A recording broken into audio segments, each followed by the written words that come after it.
नमस्कार, मी डॉक्टर बसवराज शिवदास स्वामी, नवजात शिशु तज्ञ आणि बालरोग तज्ञ. मला बालरोग विषयातला आणि ह्या नवजात विषयातला गेल्या 18 वर्षाचा अनुभव आहे. मी ह्या दवाखान्यामध्ये एक बालरोग तज्ञ म्हणून आणि दवाखान्याचा संचालक म्हणून काम करत आहे.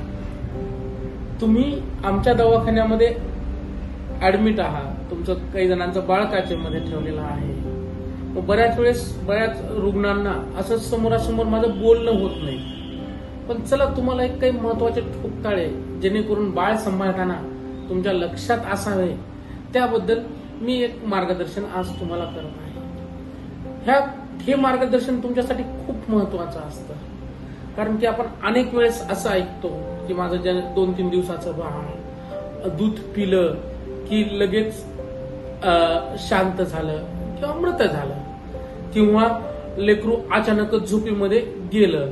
अशा अनेक वेळेस आपल्या ऐकण्यात येतं. त्याचबरोबर आपण दवाखान्यामध्ये असताना सुद्धा की बाळाची काय म्हणता येतं ठसका लागून, खोकला लागून, दम गुदमरून बाळाचा मृत्यू झालाय, असं काही अंशी घडताना पाहिलेलं आहे. किंवा माझ्या 16, 17, 18 वर्षाच्या प्रॅक्टिसमध्ये आम्ही हे पाहिलेलं आहे.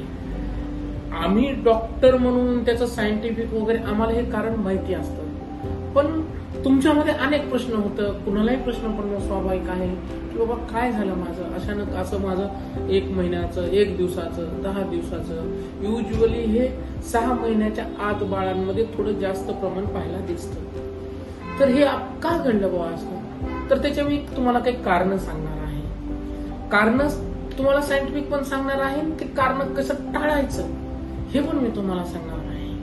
म्हणून सगळ्यात पहिली गोष्ट एक ध्यानात घ्या, आपल्या बाळाची श्वासोश्वासाची नळी आणि अन्ननलिकेची नळी यामधलं अंतर खूप कमी असतं. दुसरी गोष्ट, ह्या लेकरांची जी अन्ननलिकेची पोटाची जी खालची वॉल असते ती नाजूक असते. ती कधी वेळेवर बंद होत नाही किंवा कधी कधी अर्धवट उघडी राहते. हा एक त्यामधलं वयामानानं असल्यामुळं एक थोडीशी काय म्हणता येते त्याला इमॅच्युरिटी असते. अशा लेकरांमध्ये काय होतं, जर समजा आपण गडबडीमध्ये दूध पाजवलं लेकराला आणि लेकराला एकदम ठसका लागला, तर ते अन्ननलिकेचं दूध किंवा पिताना जे आईच्या पोटातून जाणारं जे दूध आहे ते श्वसन नलिकेमध्ये जातं. आणि मूळतः लेकराची श्वसन नलिका ही खूप छोटी असते. मग ती छोटी असल्यामुळं ती त्याचा हवेचा पाईप किंवा छोटी नलिका, ज्याला आपण ट्रकियल ओपनिंग म्हणतो, ती अडकून बसण्याची शक्यता असते. आणि ती अडकली आणि बाळाला श्वास नाही भेटला तर बाळाचा मृत्यू होतं किंवा होण्याची शक्यता फार असते, जर आपण तात्काळ त्या लेकराला बघितलं नाही किंवा लक्ष केलेलं नाही. हे त्याचं एक कारण आहे, ज्याला की आपण मिल्क ऍस्पिरेशन म्हणतो. हे बाळ दुरुस्त करताना ज्या काही इथं दवाखान्यामध्ये काही अडचणी आल्या किंवा काही तुम्हाला लेकराच्या संदर्भामध्ये जर काही शंका, उपशंका किंवा काही जर तुम्हाला पाहिजे असेल तर तुम्ही स्वतःहून आम्हाला जेव्हा वेळ असेल, मी डॉक्टर बसवराज स्वामी, डॉक्टर संदीप पुसणे सर, जे की वरचं ऍडमिटचा 80-90% पाड बघतात, यांच्याशी तुम्ही स्वतःहून चर्चा करा. आणि सर्वसात तुम्हाला सगळ्यात शेवटचा मुद्दा मी सांगतो की बाळाची दूध पाजवताना ऍस्पिरेशन होण्याची जी भीती असते, ते मृत्यू आपल्याला टाळायचे आहेत. आणि ती मृत्यूची जबाबदारी दवाखान्यावर ढकलून किंवा इतरांवर ढकलून मोकळं नाही व्हायचंय, पण त्यापेक्षा आपल्याला ते कसं वाचवता येईल आणि किती काळजी आपल्याला घेता येईल ह्याकडे लक्ष द्यायचं आहे.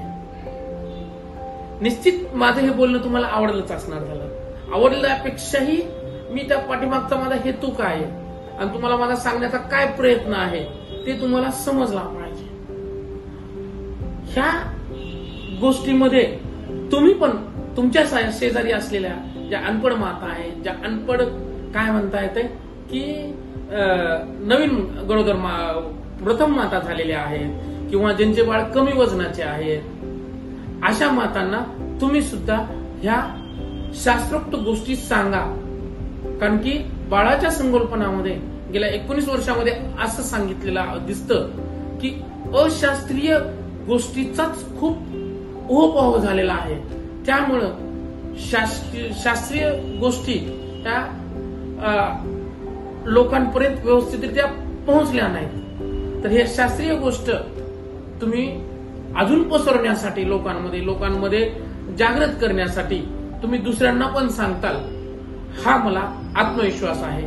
मी परत एकदा सांगतो, जर दूध पिऊन बाळाचा दवाखान्यामध्ये उपचाराच्या दरम्यान दूध पिताना ठसका लागून वगैरे मृत्यू झाला, त्या अंशी त्या गोष्टीला सर्वसह ज्याला काय म्हणता येते की आपल्या मातेची जिम्मेदारी असणार झाली. त्यामध्ये तुम्हाला सांगतो, त्याच्यामध्ये हलगर्जीपणा किंवा हा अशा प्रकारची कसलीही गोष्ट त्यामध्ये नसणार झाली, याची तुम्हाला पूर्वकल्पना असावी.